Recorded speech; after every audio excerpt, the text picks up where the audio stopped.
God bless you, loved ones. Welcome to the Word with Chester. Today we'll continue study in the third chapter of the book of Exodus. In our last study, we read down to verse 12. Today I will recap and begin reading today at verse 13. God bless you, and I want you to know that I am glad that you're here. I appreciate you so very much.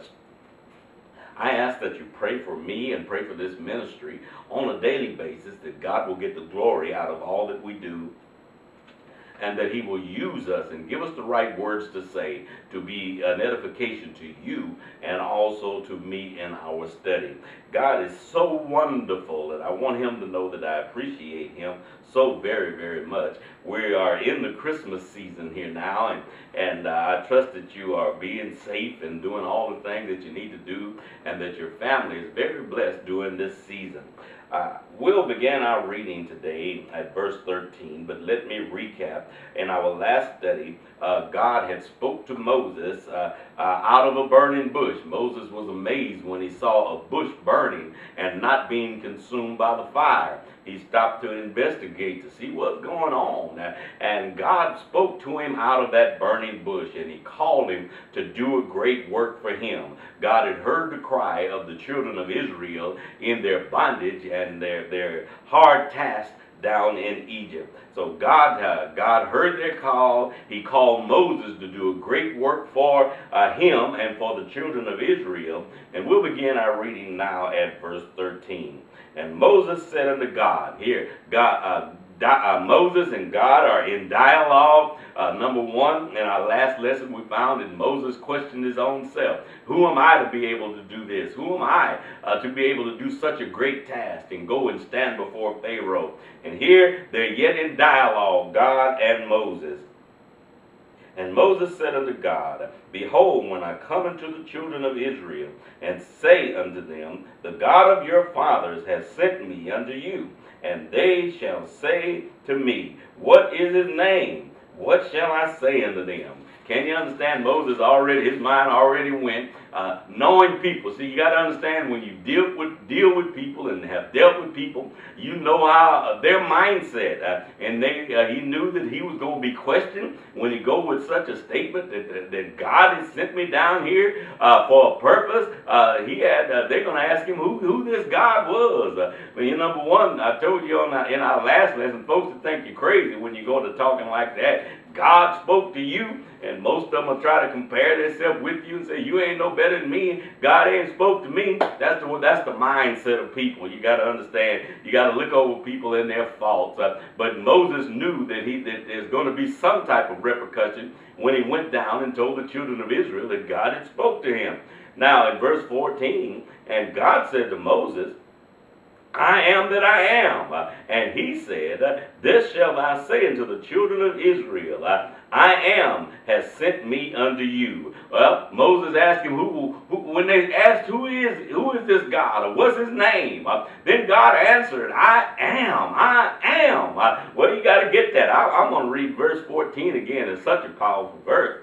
And God said unto Moses, I am that I am. I am that I am. And he said, Thus shalt thou say unto the children of Israel, I am has sent me unto you. Verse 15, and God said, Moreover unto Moses, Thus shalt thou say unto the children of Israel, the Lord God of your fathers, the God of Abraham, and the God of Isaac, and the God of Jacob, has sent me unto you. This is my name forever, and this is my memorial unto all generations.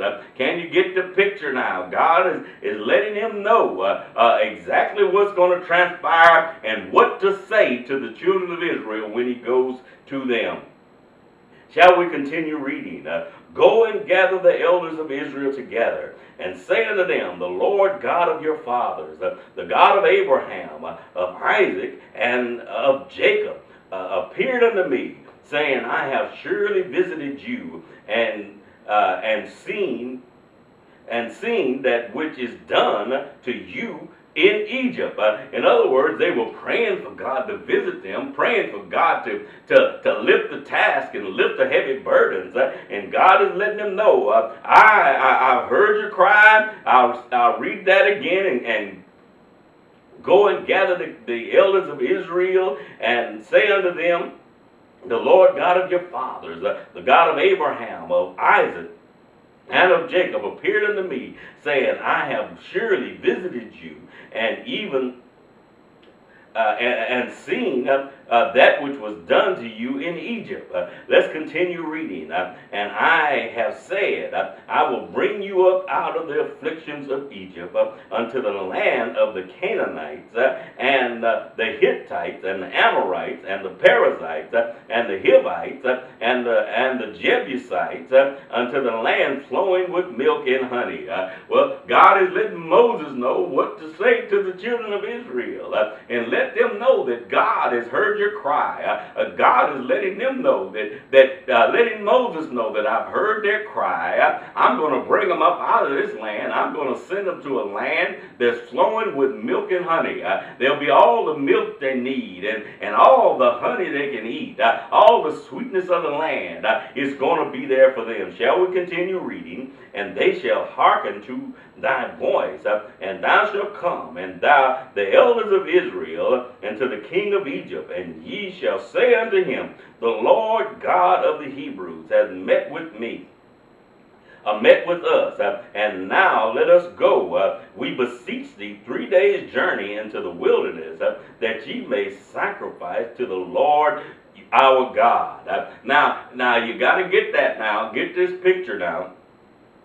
God is letting them know they're going to go up to the leaders of Egypt, and they're going to say these things to them. We want to go 3 days and offer sacrifice to our God. And you got to get the picture now. They had hard tasks on them.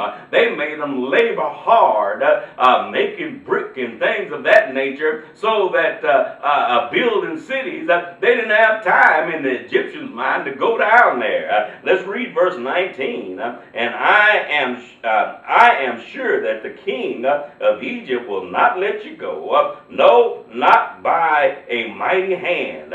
Well, you got to understand, God knows all things, and God knew that the king of Egypt just wasn't going to let him go down there. It had to be something that happened to make this king let it happen. Well, let's read on. In verse 20, and I will stretch out my hand and smite Egypt with all my wonders, which I will do in the midst thereof. And after that, he will let you go. Well, oh, what a sight that's going to be. Let's read on.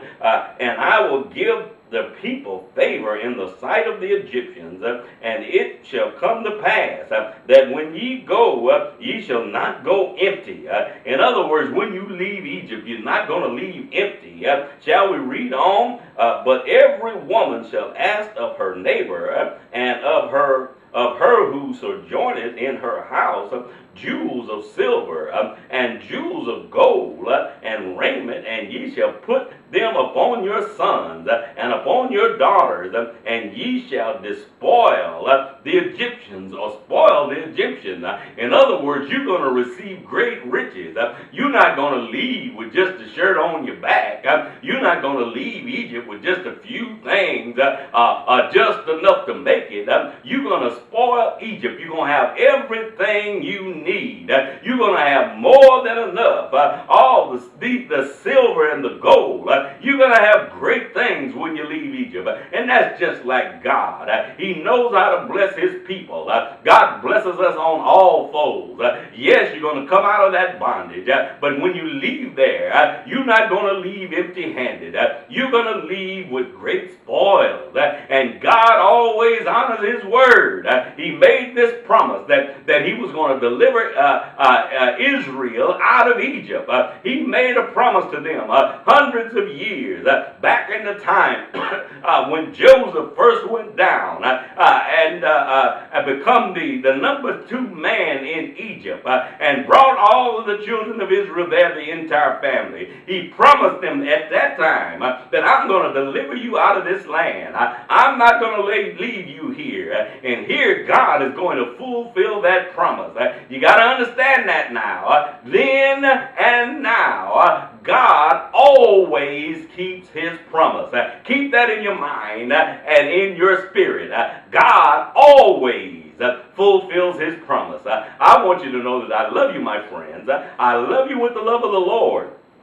If you would like to contact me for any reason, you can write me at the Word with Chester Ministries, Post Office Box 200483, San Antonio, Texas, 78220. You can also contact me at my website, www.poemsbychester.com. Remember, we have our CD that's out and for sale. It'll be a blessing to you, and you will be a blessing to this ministry if you purchase it. I want you to know that I love you, my friends. I love you with the love of the Lord. God bless you.